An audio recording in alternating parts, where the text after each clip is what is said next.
যে কিভাবে আমরা মাছ চাষ করে লাভবান হতে পারি। সেখানে আজকে আমার ট্রেনিংটা শেষ হবে।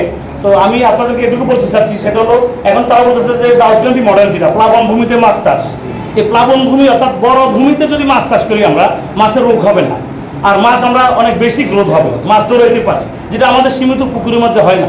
আর পুকুরের পানিটাতে আমরা যেহেতু অপসারণ করতে পারি না, সেখানে মাছের ওইভাবে গ্রোথটা হয় না।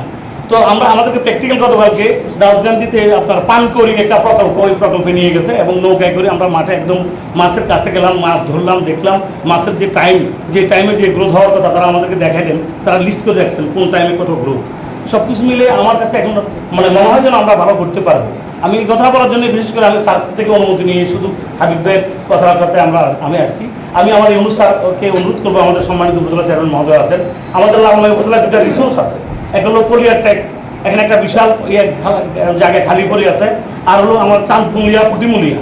এই দুইটা জায়গায় যদি আমরা প্লাবন ভূমিতে যেভাবে নিচ্ছি এইভাবে যদি আমরা মাছ চাষ করতে পারি, আমরা এখানে এলাকার 200-300 মানুষকে ইনভলভ করতে পারবো এবং ওই জায়গাও করতে পারবো। এতে করে তাদের কর্মসংস্থান হবে, আমার এখানে রেভিনিউ হতে আয় বাড়বে।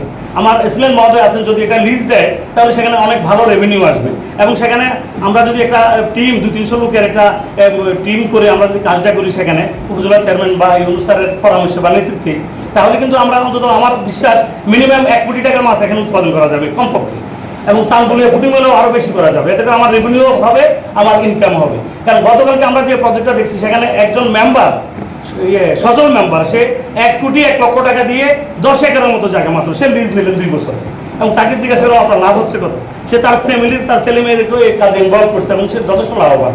সে তার মেয়াদ 1 বছর হয়েছে, কিন্তু সে প্রায় 50-52 লাখ টাকা লাভ করছে।